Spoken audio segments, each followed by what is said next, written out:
Lars.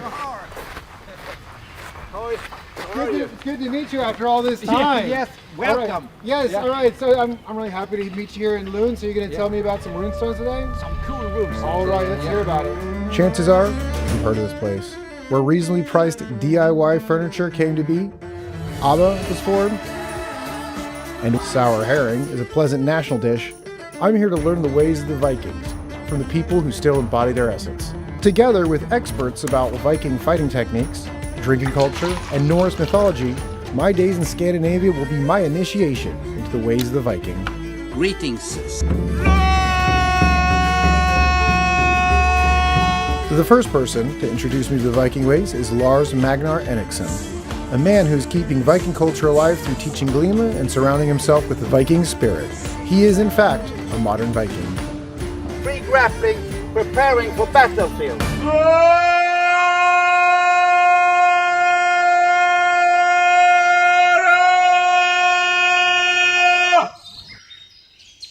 All the animals you have on the runestones, it's a mythical animal. You know, we have a lot of wolves and not dragons, we have lindorms. It starts here, so it goes around here. What's the significance in Viking culture for a runestone like this? They would say something. So if we talk about the Viking code in the sense, you know, what was important, in the runestones they are mentioning all those values if the person was brave warriors, for instance, because to flee from a battle was not within the Viking code, you know, you were not supposed to do that. And that is also the reason why the Vikings were so good fighters, because everybody had to train. And later I will show you, you know, the basics of Glima, you know, that is also related and to that'll be related to the bravery and developing those basic warriors. Yeah, and yes, and also to survive. In the society we have the blood revenge. If somebody in your family kills someone, you're allowed to take out anybody else over 12 years old. You know, your fighting style. I will not, of course, attack you like this, because, you know, I'm open. Now we have the same grip. So now I will, you see, you hold it. No, you just hold, yeah, have it like that. And you see, no, so you see, now it is broken. Yeah? And then you let go and take the same grip. We are learning some techniques, you know. So now, you know, when you approach me, you know, I have to, see, I have to stop you. And then I will take, yeah, and then we continue, yeah, like that. Okay, so one more time. Yes, like that. Yeah, move. When I do it, I'm relaxed, so you don't know how strong I am. You feel that, you know. So when we are doing it, you know, since I'm relaxed, yes, so when you also do it relaxed, I cannot analyze how strong you are. Defend? Yeah. Then my defense should be that I just go over. Yeah. Don't let go until I'm there. Yeah. Take that. Oh, sorry. What? Yeah. Okay. So here I will also teach you some principles of the tripping. But the idea is, you know, so if you take it on me, you know, the idea is to first try to go out. Okay. You know. But you see, if you take it, I'm up, and if I go like this, it is, I am up in the air too long time. So you see, yes, like that. When you do that, that doesn't work. I will jump forward with that. So here I go like that. So you hop in first with this and then go like that. Yeah. Yes, like that. And relax now. Relax. And you're supposed to throw me to that. So you lift that leg. This one? Yeah, like that. It is apparent that for the Vikings, fighting was a part of everyday life. You always work from a normal stance. Oh, okay. Yes, so hey. Oh, hey, oh. Your defense position is very good, you know, because you're straight and having the other relaxed. So we must be able to react, you know, when if somebody, you know, just attack us. As fleeing a fight was the biggest sin one could commit in the Viking world, it is a basic form. Glima is simple, a practical art. It's a tool of survival. Yeah. You don't have to be there, you know, just relax, you know, you're there. As the lesson went on, it became apparent to me that the art of Glima is not just in the movements itself. Hidden behind the stiff grappling, close contact, and grunting is a constant mind game between you and your opponents. All Right. Full point. Though Glima existed mostly as a training tool, for the Vikings, war and battle were considered the epitome of existence. The Vikings believed that the 8 realms which make up the known universe were all branches of Yggdrasil, a giant tree. At the top of the tree was Asgard, and within it, the gods. And on Asgard, there was a special place of honor, reserved for the best Viking fighters who died in battle, a place called Valhalla. When reaching Valhalla, the legendary fighters did not receive an eternity of peace and quiet. Rather, the bravest Vikings will continue to train for an inevitable war, which will eventually decide the fate of the universe. Yeah, after dying the most honorable death, the Vikings' reward for dying in battle is more training. Still, there must be more. How could they keep dominating in battles across unknown parts of the world? What was the technology or fighting strategy which drove the Vikings' war philosophy?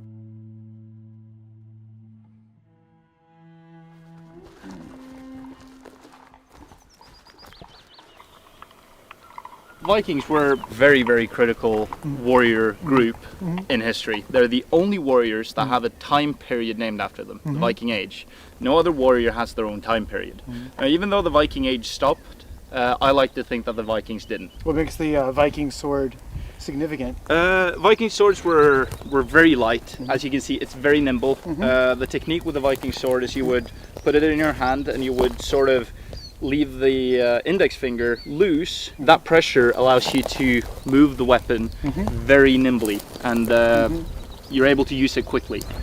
So it was the speed and the sharpness that got people. So when you think of combat, you would think that I would slice you from here down to here, and your intestines would fall out and you would die on the battlefield. That's not how most battles were won. It was the simple short tap to the ankle, shoulder, your wrist, and you were pulled out of the battle because you were wounded. And then you also pull out the guys that need to take care of his wounded comrade. That's modern military talk. You don't need a bullet that kills. You need a bullet that wounds, like the 5.56. Same with the sword. Thing about Viking swords is that they're very bendable. The steel is extremely durable, and it would not deform. You could not do this with a katana, and it would be hard to do with a long sword, a British long sword. So I'm not flexing this all the way, but the steel from the Viking Age is it's still hard to reproduce it today. It was so advanced. And the thing about the sword and the shield, I heard, funnily enough, someone critiqued the Viking shield because it was just made of wood, except for the boss, as we call it, and it was too fragile. So as you can see here, a lot of blades have been sunk into this. That's sort of the point. If a Saxon sword got stuck in this, and I would yank my shield like this, either he would let go of his sword or the sword would break. They were not supposed to withstand every attack, but they were supposed to either absorb it or deflect it.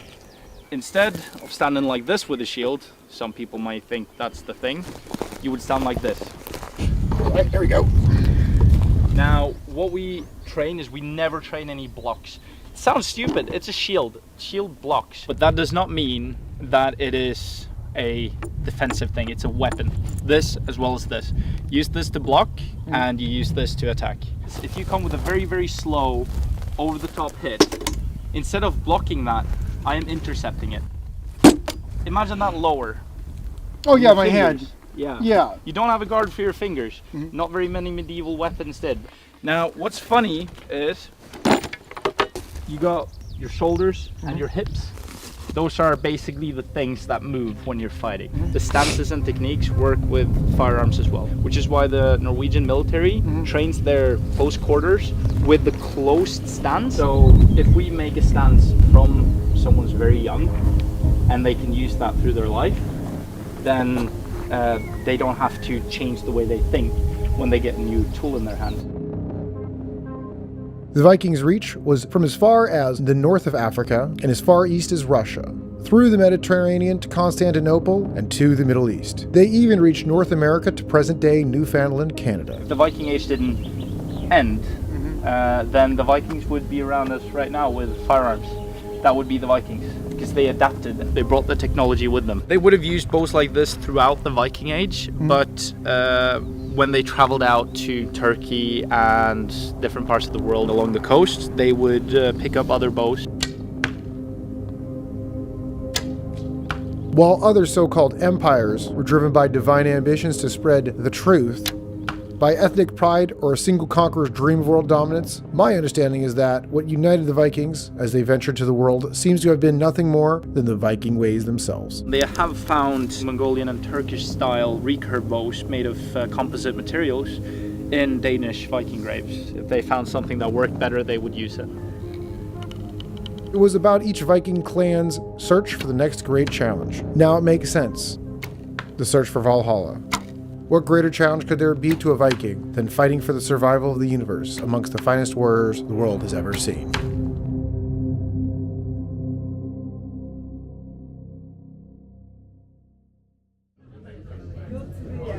All right, it's good to finally come back. So went out to Denmark and up to Norway and did a couple different things. Also got the tattoo done. And you don't have any pain in the muscles? From you beating me up? I've recovered. You have recovered. It's mostly the emotional scars that remain. The emotional, so those don't heal. But I thought I was handling gentle. You were being gentle? That was you gentle? Oh Yeah. man, all right.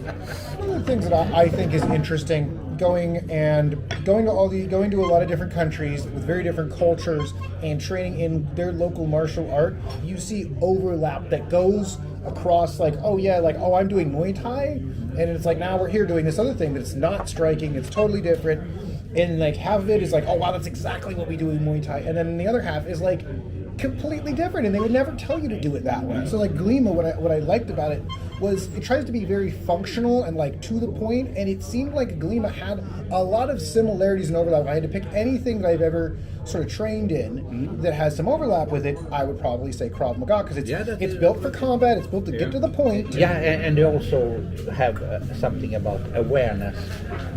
Where are you? You know, where is it? And it's that awareness that it's not just a training, or that you are in this ring. You can make a mistake and then it's over. Enough talk. Let's eat. As a cook specializing in Italian cuisine, I can't say I've heard that much about Viking, or even in this case, Swedish cuisine. I don't know how Viking you are, but do you eat it, raw meat?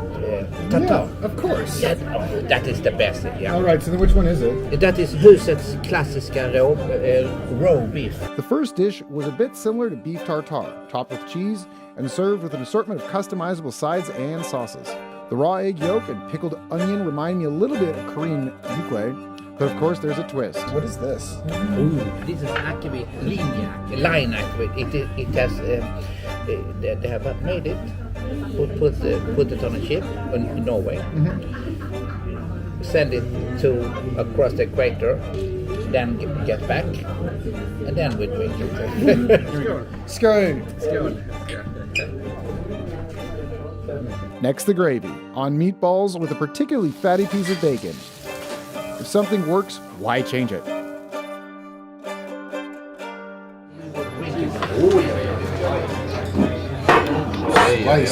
We call it rimmarfläsk. Rimmarfläsk. That means flesh of the pig. Yeah. I've had potato, I've had bacon before, but the gravy is particularly unique. A little more line aquavit for dessert. Stop. Wait.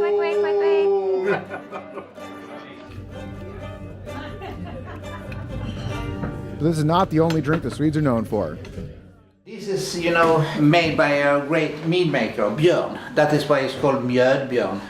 And I think that is an indication that is great. And it says 22nd June 2011. Do you know how long you need to age the mead for it to be like, this is mead? When you talk about mead, most people drink it too early. Okay. Because they drink it after 2 months when it's ready. That is too early. Absolutely. Yeah, but you can drink it 6 months. That is okay, but it's still young. But if you wait 1 year, it suddenly gets much better, and then most mead will be emptied because there is nobody who has the strength to withhold. So it's either God's Valhalla, but it can also be ruined. You know, you take that risk. It is perfection. Yeah. I hope that you feel that this is really good. This is easily the best one. This is extremely good. Yeah. Yes. Traditional mead has the taste of light wine, but with a sweet edge of honey. This specific mead has the great quality I would describe as smoothness. As an independent manufacturer of this Lyxmjöd, which is Swedish for luxury mead, Bjorn had to strike deals with multiple beekeepers, then experiment to keep the perfect balance to create this unique taste. Not to mention, he needed to keep the mead for over 11 years. This is Valhalla. This is normal normal Halla. Valhalla is like the highest afterlife for words, but there's other halls, right? Like you die of old age, you go to like a lesser hall. I mean, you go to the worst hole. The Valkyrie is a woman. Okay, that's good. A good start. Yeah. So she chooses the best fighters. So it's the best fighters that goes to Valhalla. Okay, so there are chicks there. We don't call them chicks because they're goddesses. If you were there, you have to go on your knees. Go. Do you want to hear the meat color?